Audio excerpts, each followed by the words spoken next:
Hello everyone, my name is Vikas and welcome to my channel.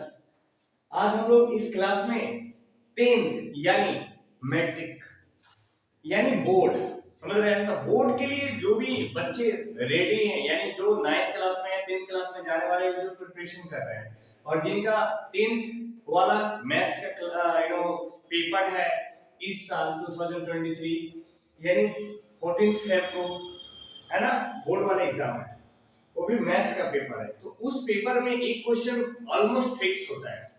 वो मैंने सोचा कि आपको क्यों ना दे दूं एग्जाम के पहले।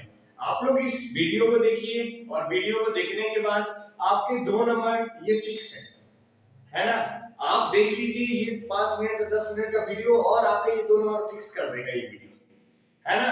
तो बिना देरी किए हुए स्टार्ट करते हैं। वो मैं बता देता हूँ कि क्या है जो इरेशनल नंबर कहा जाता है। क्या कहा जाता है? क्वेश्चन पूछा जाता है एग्जाम में कुछ इस प्रकार से, सिद्ध कीजिए कि रूट टू एक अपरिमेय संख्या है। ठीक है ना, सिद्ध कीजिए कि अंडर रूट टू एक अपरिमेय संख्या है। और इंग्लिश वाले बच्चे सुनेंगे prove that root two is an irrational number.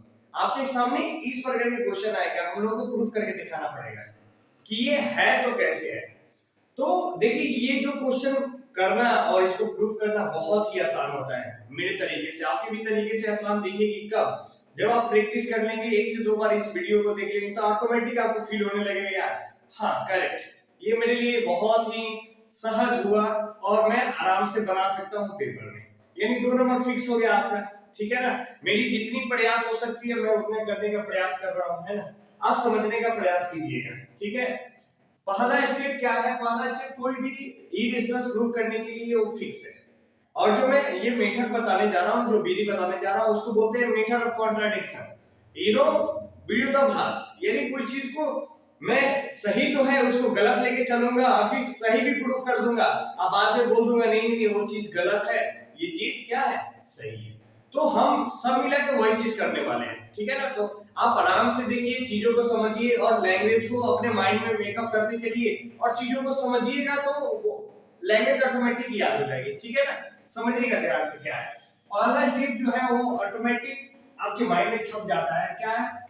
Let us assume, या तो आप अज्यूम लिखिए या तो सपोज लिखिए। ठीक है, इतना तो लिखने आ जाएगा। Suppose under 2 is an irrational number. Irrational number और हिंदी में बोलेंगे माना कि अंडर 2 एक अपरिमेय संख्या है। ये हिंदी वाले बच्चे लिखेंगे।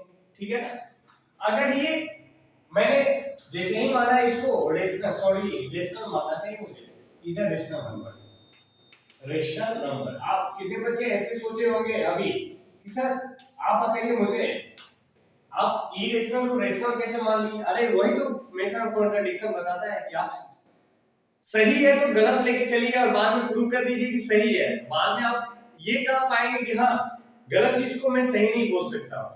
यानी मैं इरेशनल को रेशनल लेके चलूंगा और ये भी प्रूव करके दिखा दूंगा आपको कि ये रेशनल है। और आप पहले से जानते हैं कि रेशनल के कभी इक्वल नहीं हो सकता। तो मैं क्या बोलूंगा बाद में? ये कॉन्ट्राडिक्ट कर रही है, यानी हमारी जो भी सपोजिशन थी वो क्या थी? रॉन्ग थी, है ना। इसलिए वो क्या है? एक इरेशनल नंबर है। Are you getting this? Yes, यही चीज आपको समझना है और कुछ करना नहीं है। ध्यान से देखिए, माना कि रूट 2 एक परिमेय संख्या है। हिंदी वाले बच्चे लिखेंगे। ठीक है, आगे देखिए, अगर ये परिमेय संख्या है यानी रेशनल नंबर है तो ये हमेशा p अपॉन q के फॉर्म में होगा, है कि नहीं जी? और where q not equal to 0, क्योंकि हम जानते हैं q अगर 0 हो गया तो इनफाइनाइट हो गया सॉल्यूशंस, इनफाइनाइट हो जाएगा आंसर। Are you getting? तो ये चीज हो गई। जब ये रेशनल माना तो ये p अपॉन q के फॉर्म में होगा और सिर्फ से होगा। ठीक है, अब ध्यान से सुनिएगा, मैं स्क्वायरिंग कर रहा हूं both side, squaring both side, squaring both sides. इस हिंदी वाले बच्चे लिखेंगे दोनों तरफ वर्ग करने पर, दोनों तरफ वर्ग करने पर, वर्ग करने पर, दोनों तरफ वर्ग करने पर। ठीक है, अगर आप दोनों तरफ वर्ग कीजिएगा इसका मतलब ये है कि इधर भी वर्ग होगा और इधर भी स्क्वायर होगा। ठीक है ना, जैसे रूट 2 का स्क्वायर करेंगे तो स्क्वायर से रूट क्या हो जाता है? कैंसिल। ठीक है, ध्यान से देखते चलिए आपको समझ में आएगा। ठीक है, ये क्या हो जाएगा? p स्क्वायर, ये क्या हो जाएगा? q square. ठीक है, मैं p को उधर उस साइड में लेके चलता हूँ और 2 को नीचे लाता हूँ। देखिए q स्क्वायर इक्वल टू क्या, तो p स्क्वायर अपॉन क्या 2। ठीक है, इसको मैं थोड़ी देर के लिए इक्वेशन a मानता हूँ, कोई दिक्कत तो है नहीं। ठीक है, मैं 2 को नीचे लेके चला गया और q को ऊपर लेके चला गया, ऐसा तो करते हैं। ठीक है, ध्यान से देखिए, अगर कोई नंबर 2 जो है ये p स्क्वायर को डिवाइड कर रहा है, इसका मतलब यही ना, अपॉन का मतलब क्या, इसको डिवाइड कर रहा है, यानी इसको भाग लगा रहा है। ठीक है ना, तो मैं लिख रहा हूं कि 2 डिवाइड्स, ध्यान से देखिएगा, 2 डिवाइड्स p स्क्वायर। अगर कोई नंबर स्क्वायर को डिवाइड करता है तो उस नंबर को भी डिवाइड करेगा। ये क्या है सर, तो ये सब मैं समझिएगा ध्यान से। 2 also divides what, 2 also divides but 2 किसको डिवाइड करेगी, p को भी डिवाइड करेगा। कैसे, मुझे लॉजिक समझाइए सर, मेरे को समझ में नहीं आया, समझिए ध्यान से। जैसे मान लीजिए कि 10 जो है इसका स्क्वायर मैं करता हूं तो कितना आता है, 100 आता है। ठीक है, तो ये जो नंबर रहा वो 10 रहा, इसका स्क्वायर मैंने किया तो हमारे पास क्या आया, 100 आया। अगर मैं मान लीजिए 2 से डिवाइड करता हूं तो 5 से ये जाएगा 10, ये खुद नंबर कटेगा और इसका स्क्वायर भी कटेगा, 100 भी कटेगा 2 से। अरे कटिंग, यानी अगर मैं कोई नंबर लेता हूं, जैसे मान लीजिए 10 है, इसका मैं स्क्वायर करता हूं तो 10 का स्क्वायर कितना होता है, 100। यानी कोई नंबर अगर 2 जो है इस नंबर को डिवाइड करता है तो इसके स्क्वायर को भी डिवाइड करेगा, यानी 2 10 को भी डिवाइड करेगा और 100 को भी डिवाइड करेगा। ये तो बातें सही है, यानी कोई नंबर है अगर p स्क्वायर को डिवाइड करता है यानी p को भी डिवाइड करेगा। यस और नो, यस। ठीक है, यानी p स्क्वायर को भी डिवाइड करेगा और p को भी डिवाइड करेगा। हिंदी वाले बच्चे क्या लिखेंगे, 2 p स्क्वायर को विभाजित करता है और 2 p को भी विभाजित करता है, 2 p स्क्वायर को भी विभाजित करता है और 2 p को भी विभाजित करता है। ठीक है, लॉजिक यहां से लगाइएगा, कोई भी आप लीजिए ना, जैसे 5 जो है 15 से ये डिविजिबल है। अगर 5 का मैं 15 का स्क्वायर करता हूं तो 225 आता है। अगर मैं करता हूं उसका स्क्वायर जो भी आता है उससे अगर मैं डिवाइड करता हूं 5 से तो भी तो डिविजिबल होगा। यानी जो भी नंबर कोई अगर डिविजिबल है उस नंबर से तो उसका स्क्वायर भी उस नंबर से क्या होगा, डिविजिबल होगा। Are you getting? चलिए ध्यान से आगे समझिएगा, आपको आगे चीज समझ में आएगी। एक चीज मुझे बताइएगा, अगर कोई नंबर 2 से डिवाइड हो रही है, क्या हो रही है, 2 से डिवाइड हो रही है, p स्क्वायर और p भी डिवाइड हो रहा है, तो आप बताइए 2 से कटने वाली नंबर किस फॉर्म में होती है। तो आप बता सकते हैं सर कि जैसे मान लीजिए कि आपको 8 लिखना है तो आप कैसे लिखते हैं, 2 into 4, 2 के फॉर्म में लिखते हैं ना। अगर आप 10 लिखना है तो कैसे लिखते हैं, 2 into 5। इसी तरह से 12 लिखना हो तो 2 into 6। यानी जो नंबर 2 से करती है, जो नंबर 2 से करती है वो तो 2 आएगा ही आएगा, उसके बाद में कोई नंबर रहा होगा, नेचुरल नंबर है कि नहीं। तो मैं थोड़ी देर के लिए ये सारे नंबर को मैं सी मान लेता हूं, ये तो 2 चल ही रहा है। यानी दुनिया का कोई भी नंबर जो 2 से डिवाइड होता है वो इस फॉर्म में होगा, 2 into c के फॉर्म में होगा। समझ में आई बात है? तो मैं अब क्या पुट करने जा रहा हूं, क्या पुट करूंगा, p इक्वल टू क्या मानूंगा, c, क्योंकि 2 से ही डिविजिबल है। Are you getting this? तो इसीलिए मैं क्या बोल रहा हूं कि p स्क्वायर मतलब कि p की जगह मैं क्या रख सकता हूं, 2 c, क्योंकि ये 2 क्या कर रहा है, इसको p को डिवाइड कर रहा है, तो मैं रख ही सकता हूं जो 2 से डिविजिबल हो नंबर। ठीक है, मैं रखता हूं, ध्यान समझिएगा, मैं रखता हूं और लॉजिक समझाने का प्रयास करता हूं, ध्यान से देखिए। तो मैं क्या लिखता हूं, putting the value what, p is equal to 2c in equation a। मतलब समीकरण a में, हिंदी वाले बच्चे लिखेंगे समीकरण a में p बराबर 2c रखने पर, ठीक है ना, समीकरण a में p बराबर 2c रखने पर ये लिख लीजिएगा। उसके बाद आगे चलिए, अगर मैं रखता हूं p की जगह 2c तो आपके सामने कुछ इक्वेशन ऐसे दिखाई देगी, p की जगह 2c पुट करना है ना, तो 2c होल स्क्वायर चल रहा है तो ये भी होल स्क्वायर चलेगा और अपन क्या चल रहा है 2। ठीक है, तो ये q स्क्वायर इक्वल टू क्या हो जाएगा, ध्यान से देखिए, 2 का स्क्वायर कितना हो जाएगा 4 और c का स्क्वायर क्या हो जाएगा c स्क्वायर अपन 2 2 जा कितना हो जाएगा 4, q स्क्वायर ये डिवाइड इधर है तो मल्टीप्लाई, इधर मल्टीप्लाई इधर है तो डिवाइड, इक्वल टू क्या हो जाएगा c स्क्वायर। कोई दिक्कत यहाँ तक नहीं। आगे देखिएगा ध्यान से, अगर कोई नंबर क्यू स्क्वायर जो है 2 जो है क्यू स्क्वायर को डिवाइड कर रहा है, सेम प्रोसेस देखिएगा, 2 जो है डिवाइड्स किसको डिवाइड कर रहा है, ध्यान से देखिए, 2 डिवाइड्स क्यू स्क्वायर को डिवाइड करता है। तो मैं ये भी तो बोल सकता हूं कि सर 2 जो है क्यू को भी डिवाइड करेगा। अभी बताया था कि कोई भी नंबर अगर किसी नंबर को डिवाइड करता है तो उस नंबर को के स्क्वायर को भी वो क्या करेगा, डिवाइड करेगा। समझ में आई बात है। जैसे 4 जो है 16 को डिवाइड करता है तो 16 के स्क्वायर को भी वो डिवाइड करेगा 4, ठीक है ना, ये समझिएगा ध्यान से। तो ये मैं बोल रहा हूं कि 2 also divides what, 2 also divides q, ठीक है। अगर ये 2 जो है क्यू स्क्वायर को भी डिवाइड करेगा तो क्यू को भी डिवाइड करेगा, यानी मैं हिंदी वाले बच्चे क्या लिखेंगे कि 2 क्यू स्क्वायर को विभाजित करता है और 2 क्यू को भी विभाजित करता है, 2 क्यू को भी क्या करता है, विभाजित करता है। अब आप एक समझिएगा एक लॉजिक, और लॉजिक के बाद आपको चीजें समझ में आ जाएगी क्या मैंने किया और कैसे किया। ध्यान से देखिए, अब मैं आपको रिपीट कर रहा हूं और चीजों को समझाने का प्रयास करता हूं। देखिए 2 जो है पी स्क्वायर को भी डिवाइड करता है, पी को भी डिवाइड करता है, ठीक है ना।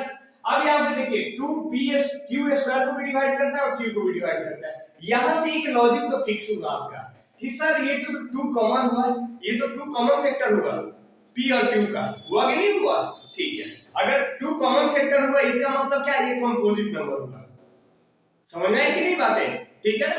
अगर ये कंपोजिट नंबर हुआ तो वो तो रेशनल नंबर हो गया, 2 तो रेशनल नंबर हो गया, और रेशनल नंबर को हम जानते हैं कि परिमेय संख्या बोलते हैं। लेकिन ये तो हमारी मान्यता गलत है ना जी, ये कभी ऐसा थोड़ी है √2 एक परिमेय संख्या होता है। हम जानते हैं कि ये √2 एक अपरिमेय संख्या होता है। तो हम लोग वही चीज को लिखने वाले हैं इंग्लिश और हिंदी में, ध्यान समझिएगा। क्या है कि जैसे कि 2 अगर देखो तो पी स्क्वायर को भी करता है और पी को भी करता है, 2 जो है क्यू स्क्वायर को भी करता है और क्यू को भी करता है। तो इस लॉजिक को लगाकर मैं ये बोल सकता हूं कि 2 क्या है, कॉमन फैक्टर है, ठीक है। तो मैं यही लिखने वाला हूं यहां पे, 2 इज कॉमन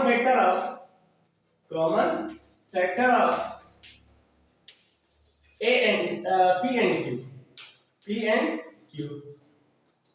P को भी डिवाइड करता है और Q को डिवाइड करता है। तो जो नंबर डिवाइड कर रहा है P और Q को, वो तो कॉमन फैक्टर होगा P और Q के लिए, ठीक है। अगर ये P और Q के लिए कॉमन फैक्टर है तो मैं पहले से क्या जानते हैं हम लोग, ये भी जानते हैं क्या कि P and Q are composite number. अरे कंपोजिट नंबर होते हैं, कंपोजिट नंबर, ठीक है। अगर ये कंपोजिट नंबर है यानी रेशनल नंबर है, ठीक है। ये कंपोजिट नंबर है यानी रेशनल नंबर है, ठीक है। तो मैं क्या बोलूंगा, इसके बाद क्या बोलूंगा,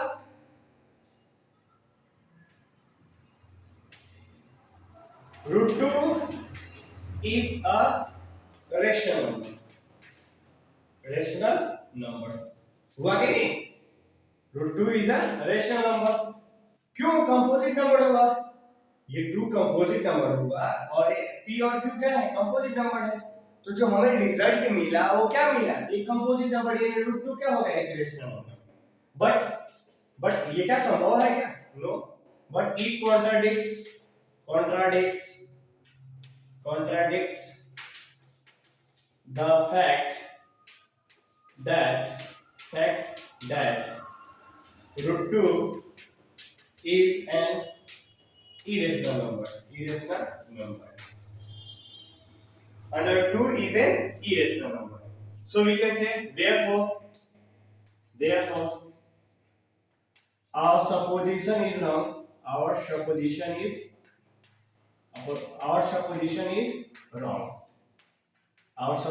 is wrong. यहां तक लिखने के बाद आइएगा, therefore our supposition is wrong, इसलिए हमारी मान्यता क्या गलत है, ठीक है ना। Thus √2 is an irrational number, ठीक है ना।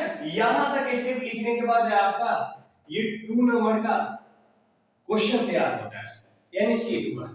अब हिंदी वाले बच्चे के लिए कंफ्यूजन यहाँ पे होगा कि सर मैं हिंदी कैसे लिखूं, तो कॉमन फैक्टर, ठीक है ना, ये क्या है, ये क्या है, कॉमन फैक्टर है, ठीक है, ये तो लिख ही लेंगे, टू क्या है, कॉमन फैक्टर है, पी और क्यू का, पी और क्यू क्या है, कंपोजिट नंबर मतलब भाज्य संख्या है, ठीक है, और उसके बाद ये मैं कह सकता हूं क्या, √2 एक क्या हुआ, परिमेय संख्या हुआ, लेकिन ये हाँ ये क्या कर रहा है, विरोधाभास प्राप्त हो रहा है, हम जानते हैं कि √2 क्या है, अपरिमेय संख्या है, इसलिए हमारी मान्यता क्या है, गलत है, इस चूंकि √2 इज एन इरेशनल नंबर, मतलब क्या, चूंकि √2 एक क्या है, अपरिमेय संख्या है। इतना लिखने के बाद आपका 2 नंबर यानी क्वेश्चन जो एग्जाम में पूछे गए हैं उसका फुलफिल हुआ आंसर, ठीक है ना, ये प्रोसेस रहा, इस प्रोसेस को एक बार समझ में नहीं आएगा, दूसरा बार देखिए, तीसरा बार देखिए, अगर 1 से 2 बार देख लीजिएगा सारी चीज समझ में आएगा, रिटन फॉर्म में हर चीज को देखिए, समझिए, आप स्क्रीनशॉट लेना चाहे तो स्क्रीनशॉट लीजिए, ये चीज को नोट डाउन कीजिए और प्रैक्टिस कीजिए, 1 से 2 क्वेश्चन में प्रैक्टिस कर लीजिएगा, मैं प्रैक्टिस के लिए क्वेश्चन भी दे सकता हूं, जैसे √2 है ना, तो जहां-जहां √2 है ना, अगर आप क्वेश्चन लेना चाहे तो ले लीजिए, जैसे √5 ले लीजिए, है ना, √5 ले लीजिए, जैसे prove that √5 is an irrational number, सिद्ध कीजिए कि √5 क्या है, एक अपरिमेय संख्या है, √7 ले लीजिए, इसकी जगह पे पुट कीजिए, है ना, √7 को प्रूव कीजिए, जैसे ही 2-3 बार आप बनाइएगा ना, तो आपके सामने कुछ ऐसे रिजल्ट्स आने स्टार्ट हो जाएंगे, लगेगा आपको बहुत आसान हो गया, क्योंकि आपकी प्रैक्टिस सही हो गई, और जिस लोगों का प्रैक्टिस और जिस विद्यार्थी का प्रैक्टिस सही हो जाता है वो अलग ही तरीके के फील रखता है अपने पास, ठीक है ना, तो ये आप 2 क्वेश्चन मैंने दिया, आप बहुत सारे क्वेश्चन लगा सकते हैं, लेकिन 2 क्वेश्चन लगा लीजिएगा तो कॉन्फिडेंस ऑटोमेटिक आ जाएगा एग्जाम के लिए। तो आज के लिए बस इतना ही, मिलता हूं अगले वीडियो में, जाइए क्वेश्चन, मेरा best of luck, have a great day and see you.